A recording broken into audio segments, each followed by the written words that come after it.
Hi friends, ಎಲ್ರಿಗೂ ನಮಸ್ತೆ. Welcome back to Deepika lifestyle and blogs. ಎಲ್ಲರೂ ಹೇಗಿದ್ದೀರಾ? ನಾನು ಚೆನ್ನಾಗಿದ್ದೀನಿ. ಐ ಹೋಪ್ ನೀವೆಲ್ಲರೂ ಚೆನ್ನಾಗಿದ್ದೀರಾ ಅಂತ ಅಂದ್ಕೊಂಡಿದ್ದೀನಿ. ಪ್ಲೀಸ್ ಫ್ರೆಂಡ್ಸ್, ಹೊಸದಾಗಿ ನೋಡೋರು ಫಸ್ಟು ನನ್ನ ಚಾನಲ್ಗೆ ಸಬ್ಸ್ಕ್ರೈಬ್ ಮಾಡ್ಕೊಳ್ಳಿ. ಪಕ್ಕದಲ್ಲಿರೋ ಬೆಲ್ ಐಕಾನ್ ಪ್ರೆಸ್ ಮಾಡಿ. ನಾನು ಹಾಕೋ ಪ್ರತಿಯೊಂದು ವಿಡಿಯೋ ನೋಟಿಫಿಕೇಷನ್ಗೆ ಬರುತ್ತೆ, ತಕ್ಷಣ ನೋಡ್ಬೋದು. ನಾನಿವತ್ತು ಸಿಂಹ ರಾಶಿ ಬಗ್ಗೆ ನಿಮಗೆ 2025 ಯುಗಾದಿ ರಾಶಿ ಭವಿಷ್ಯನ ಶೇರ್ ಮಾಡ್ತಾ ಇದ್ದೀನಿ. ಈ ವಿಡಿಯೋನ ಎಲ್ಲೂ ಸ್ಕಿಪ್ ಮಾಡದೆ ನೋಡಿ ಅಂತ ಕೇಳ್ಕೊತೀನಿ. ಮತ್ತು ನಿಮ್ಗೆ ಇಷ್ಟ ಆದರೆ ಒಂದು ಲೈಕ್ ಕೊಡೋದನ್ನು ಖಂಡಿತ ಮರಿಬೇಡಿ. ಫ್ರೆಂಡ್ಸ್, ಸಿಂಹ ರಾಶಿಯ ಯುಗಾದಿಯ ವರ್ಷ ಭವಿಷ್ಯ ಇದು 2025 ಯುಗಾದಿಯಿಂದ 2026 ಯುಗಾದಿವರೆಗಿನ ಒಂದು ವರ್ಷದ ಪೂರ್ಣವಾಗಿರತಕ್ಕಂತಹ ಫಲ ಏನಿದೆ ಅಂದರೆ, ಕ್ರೋಧಿ ನಾಮ ಸಂವತ್ಸರ ಕಳೆದು ಶ್ರೀ ವಿಶ್ವ ವಸುನಾಮ ಸಂವತ್ಸರ ಪ್ರಾರಂಭ ಆಗ್ತಾ ಇರ್ತಕ್ಕಂಥ ಈ ಶುಭಗಳಿಗೆ ಅಂದರೆ ನಮ್ಮ ಭಾರತೀಯರಿಗೆ ಹಿಂದೂ ಸಂಪ್ರದಾಯದಂತೆ ನಿಜವಾದ ವರ್ಷ ಅಂತ ಅಂದರೆ, ಹೊಸ ವರ್ಷ ಅಂತ ಅಂದರೆ ಈಗಲೇ. ಹಾಗೆ ಈ ಹೊಸ ವರ್ಷದ ಉದ್ದಕ್ಕೂ ಏನೆಲ್ಲ ಫಲ ಸಿಗುತ್ತೆ ಎನ್ನುವಂತಹ ವಿಸ್ತೃತವಾಗಿರತಕ್ಕಂತಹ ವರದಿ ಈ ವಿಡಿಯೋದಲ್ಲಿ ನಿಮಗೆ ಶೇರ್ ಮಾಡ್ತಾ ಇದ್ದೀನಿ. ಈ ವಿಡಿಯೋನ ಕೊನೆ ತನಕ ನೋಡಬೇಕು ಅಂದರೆ ಮಾತ್ರ ನಿಮಗೆ ಪೂರ್ಣವಾದ ಮಾಹಿತಿ ಅರ್ಥ ಆಗುತ್ತೆ ಅನ್ನುವಂತಹ ಮಾತನ್ನು ಹೇಳ್ತಾ, 2025ನೇ ಇಸ್ವಿಯಲ್ಲಿ 2026ರವರೆಗೂ ಈ ಒಂದು ಸಂದರ್ಭದಲ್ಲಿ ಗ್ರಹಗಳ ಬದಲಾವಣೆಗಳು ಸಂಚಾರ ಯಾವ ಪ್ರಕಾರದಲ್ಲಿದೆ ಅಂತ ನೋಡಿ, ಶನಿ ಪರಮಾತ್ಮ ಮಾರ್ಚ್ ಅಂದರೆ 3ನೇ ತಿಂಗಳಲ್ಲಿ ಕುಂಭರಾಶಿಯಿಂದ ಮೀನರಾಶಿಗೆ ಪ್ರವೇಶ ಮಾಡ್ತಾರೆ. ಹೊಸ ವರ್ಷದ ಆರಂಭದಲ್ಲಿ ಇನ್ನು ಗುರು 5ನೇ ತಿಂಗಳಲ್ಲಿ ವೃಷಭ ರಾಶಿಯಿಂದ ಮಿಥುನ ರಾಶಿಗೆ ಪ್ರವೇಶ ಮಾಡ್ತಾರೆ. ಅದೇ ರೀತಿಯಾಗಿ ರಾಹು ಕೇತುಗಳು ಕೂಡ 5ನೇ ತಿಂಗಳಲ್ಲಿ ತಮ್ಮ ಸ್ಥಾನವನ್ನು ಬದಲಾಯಿಸುತ್ತಾರೆ. ಇದರ ಒಂದು ಪರಿಣಾಮದ ಫಲ ನಿಮ್ಮ ಜೀವನದ ಮೇಲೆ ಅಂದರೆ ಸಿಂಹ ರಾಶಿಯವರಿಗೆ ಏನೆಲ್ಲ ಲಾಭ ನಷ್ಟಗಳು ಆಗುತ್ತೆ, ಏನೆಲ್ಲ ಫಲಗಳು ಸಿಗುತ್ತೆ ಅನ್ನುವಂತಹ ವಿಸ್ತೃತವಾದಂತಹ ವಿಷಯವನ್ನು ತಿಳಿಸೋಣ. ವಿಷಯವನ್ನು ತಿಳಿಸುವುದಕ್ಕಿಂತ ಮುಂಚೆ, ವಿಡಿಯೋ ಸ್ಟಾರ್ಟ್ ಮಾಡೋದಕ್ಕಿಂತ ಮುಂಚೆ ಚಿಕ್ಕ ರಿಕ್ವೆಸ್ಟು. ಫಸ್ಟ್ ಟೈಮ್ ಚಾನಲ್ ನೋಡ್ತಾ ಇದ್ದರೆ, ಬಹಳ ದಿನಗಳಿಂದ ಚಾನಲ್ ನೋಡ್ತಾ ಇದ್ದು ತಾವು ಸಬ್ಸ್ಕ್ರೈಬ್ ಮಾಡಿಕೊಂಡಿಲ್ಲವಾದರೆ ಈ ಕೂಡಲೇ ಈ ಚಾನಲ್ಗೆ ಸಬ್ಸ್ಕ್ರೈಬ್ ಮಾಡಿಕೊಳ್ಳಿ, ಬೆಲ್ ಐಕಾನ್ ಪ್ರೆಸ್ ಮಾಡಿ. ಓಕೆ. 2025 ಪ್ರಾರಂಭದಲ್ಲಿ ನೋಡಿ, ನಿಮಗೆ ಗುರುವಿನ ಪ್ರಭಾವ, ಗುರುವಿನ ಅನುಗ್ರಹ ಹೇಗಿರುತ್ತೆ ನೋಡಿ. 11ನೇ ಗುರು ಬಲಾಢ್ಯನಾಗಿರುತ್ತಾನೆ. ನಿಮಗೆ ಗುರುವಿನ ಪ್ರಭಾವ ತುಂಬ ಚೆನ್ನಾಗಿರುತ್ತೆ. ಅಂದರೆ ಪ್ರಾಪಂಚಿಕ ಜೀವನದಲ್ಲಿ ಸುಖ ಸಂತೋಷಗಳು ನೆಲೆಗೊಳ್ಳತಕ್ಕಂಥದ್ದು, ಅಂದುಕೊಂಡಂತಹ ಕಾರ್ಯಗಳಲ್ಲಿ ಯಶಸ್ಸನ್ನು ಸಿಗುವಂಥದ್ದು, ಮತ್ತು ಮನಸ್ಸಿಗೆ ಸಮಾಧಾನ, ಶಾಂತಿ ಇರುತ್ತೆ. ಮನೆಯಲ್ಲಿ ಒಂದು ನೆಮ್ಮದಿಯ ವಾತಾವರಣ ಇರುತ್ತೆ. ಪತಿ ಪತ್ನಿಯರ ಮಧ್ಯದಲ್ಲಿ ಸಂತೋಷ ಇರುತ್ತೆ. ಪ್ರೇಮಿಗಳ ಮಧ್ಯದಲ್ಲಿ ಸಂತೋಷ ಇರತಕ್ಕಂಥದ್ದು, ಹೊಂದಾಣಿಕೆಯ ಜೀವನ ತುಂಬ ಚೆನ್ನಾಗಿರತಕ್ಕಂಥದ್ದು.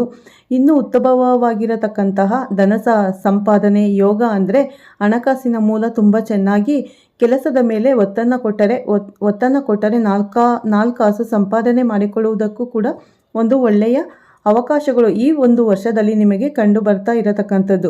ಗುರುವಿನ ಪ್ರಭಾವದಿಂದಾಗಿ ಇನ್ನು ಹಿತೈಷಿಗಳಿಂದ ಸಹಾಯ ಸಹಕಾರ ಸಿಗುತ್ತೆ.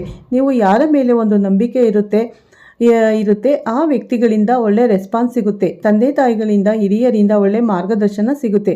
ಗುರುವಿನಿಂದ ಮಾರ್ಗದರ್ಶನ ಸಿಗುತ್ತೆ. ಮತ್ತು ಅಂದುಕೊಂಡಂತಹ ಕಾರ್ಯಗಳಲ್ಲಿ ಯಶಸ್ಸು ಅನ್ನುವಂಥದ್ದು ಸಿಗುತ್ತೆ. ಗಣ್ಯ ವ್ಯಕ್ತಿಗಳಿಂದ ಒಳ್ಳೆ ಸಹಕಾರ ಸಿಗುತ್ತೆ. ಎಲ್ಲೇ ನೀವು ಮಾಡುವಂತಹ ಕೆಲಸ ಕಾರ್ಯಗಳಲ್ಲಿ ಅಥವಾ ರೆಸ್ಪೆಕ್ಟ್ ಸಿಗುತ್ತೆ. ನಿಮಗೆ ಒಂದು ಗೌರವ ಸಿಗುತ್ತೆ. ಜನರೆಲ್ಲರೂ ನಿಮ್ಮನ್ನು ಗೌರವಿಸುತ್ತಾ ಇರುತ್ತಾರೆ. ಸಿಂಹ ರಾಶಿಯವರು ಅಂದ ತಕ್ಷಣ ಸುಮ್ಮನೆ ಅಲ್ಲ. ಯಾಕಂತಂದರೆ ಬಹಳಷ್ಟು ಈ ಒಂದು ಸಮಾಜದಲ್ಲಿ ನೇಮ್ ಮತ್ತು ಹೆಸರು ಇರುತ್ತೆ. ಸಾರ್ವಜನಿಕ ವಲಯದಲ್ಲಿ ಸದಾ ಸಂಚಾರ ಮಾಡತಕ್ಕಂತಹ ಹೆಸರು ನಿಮ್ಮದು. ಇನ್ನು ಗೌರವ, ಮಾನ ಮನ್ನಣೆಗಳು, ಕೀರ್ತಿ ಸನ್ಮಾನಗಳು ಉಂಟಾಗುವಂತಹ ಸನ್ನಿವೇಶಗಳು ಈ ಒಂದು ವರ್ಷದಲ್ಲಿ ಕಂಡುಬರುತ್ತೆ. ಗುರು ಹಿರಿಯರಲ್ಲಿ ವಿನಮ್ರ ಪೂಜ್ಯ ಭಾವನೆ ಇರತಕ್ಕಂಥದ್ದು. ಸಾರ್ವಜನಿಕರಲ್ಲಿ ಪ್ರೀತಿ, ವಿಶ್ವಾಸ ಇರುತ್ತೆ. ಉತ್ತಮವಾಗಿರತಕ್ಕಂತಹ ಕಾರ್ಯಗಳಲ್ಲಿ ಅಧಿಕಾರಕ್ಕೆ ತಕ್ಕಂತೆ ಧನ ಪ್ರಾಪ್ತಿ ಅವಕಾಶಗಳು ನಿಮಗೆ ಬಹಳ ಒಳ್ಳೆಯ ಯೋಗ ಅಂತ ಹೇಳಬಹುದು. ಇದು ಯಾಕಂತಂದರೆ ಹಣಕಾಸಿನ ವಿಚಾರದಲ್ಲಿ ಒಂದು ಒಳ್ಳೆಯ ಫಲ ನಿಮಗೆ ಒಂದು ಗುರುವಿನ ಪ್ರಭಾವದಿಂದ ಸಿಗುತ್ತೆ. ನೂತನವಾಗಿರತಕ್ಕಂತಹ ವಾಹನ ಕೊಳ್ಳಬಹುದು, ಹೊಲ ಕೊಳ್ಳಬಹುದು, ಫ್ಲಾಟ್ ಕೊಳ್ಳಬಹುದು, ಮನೆ ಕೊಳ್ಳಬಹುದು, ವಸ್ತು ಒಡವೆಗಳನ್ನು ಕೊಂಡುಕೊಳ್ಳಬಹುದು. ಇಂತಹದ್ದು ಏನಾದರೂ ಸ್ಥಿರಾಸ್ತಿಯಾಗಿರತಕ್ಕಂತಹ ಸಂಪಾದನೆ ಗಳಿಸುವಂತಹ ಸಾಧ್ಯತೆಗಳಿವೆ. ಒಂದು ಒಳ್ಳೆ ಸಾಧನೆ ಮಾಡಲಿಕ್ಕೆ 2025ರಿಂದ 2026ರ ಒಳಗೆ ತುಂಬ ಉತ್ತಮವಾಗಿರತಕ್ಕಂತಹ ಒಂದು ವರ್ಷ ಅಂತ ಹೇಳಬಹುದು. ಗುರುವಿನ ಅನುಗ್ರಹದಿಂದ ಒಳ್ಳೆ ಫಲ ನಿಮಗೆ ಸಿಗ್ತಾ ಇರುತ್ತೆ. ಕೈಗೊಂಡ ಕಾರ್ಯಗಳಲ್ಲಿ ಯಶಸ್ಸನ್ನು ಪಡಿತಕ್ಕಂತಹ ಸನ್ನಿವೇಶಗಳು ನಿಮಗೆ ಈ ಒಂದು ವರ್ಷದಲ್ಲಿ ಕಂಡುಬರುತ್ತೆ. ಇಷ್ಟಾರ್ಥ ಸಿದ್ಧಿಯಾಗುತ್ತೆ. ಇಷ್ಟದ ಒಂದು ಕೆಲಸಗಳಲ್ಲಿ ಒಂದು ಜಯವನ್ನು ಸಿಗುವಂತಹ ಸಾಧ್ಯತೆಗಳಿದೆ. ಮತ್ತು ಹಾಗಾಗಿ ನಿಮಗೆ ಎಚ್ಚರಿಕೆಗಳೇ ಇಲ್ವಾ, ಸಮಸ್ಯೆಗಳೇ ಇಲ್ವಾ? ಖಂಡಿತವಾಗ್ಲೂ ಇದೆ.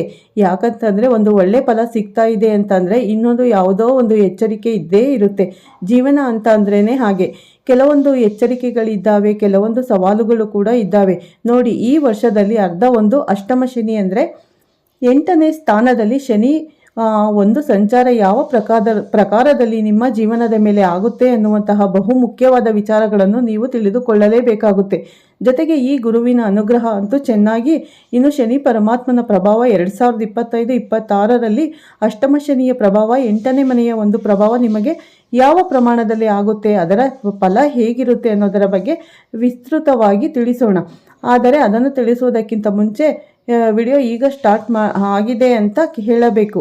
ಇನ್ನು ಇದನ್ನು ತಿಳಿದುಕೊಳ್ಳಬೇಕು. ಆದರೆ ಸಿಂಹ ರಾಶಿಯ ಜನ ನೋಡಿದರೆ ಕೆಟ್ಟ ಜನಗಳಿಂದ, ಕೆಟ್ಟವರಿಂದ, ಕೆಟ್ಟ ನಿರ್ಧಾರಗಳಿಂದ, ಕೆಟ್ಟ ಒಂದು ಚಟಗಳಿಂದ ಸಮಸ್ಯೆಗಳು ಎದುರಾಗುವಂತಹ ಸಾಧ್ಯತೆಗಳು ಇರುತ್ತವೆ.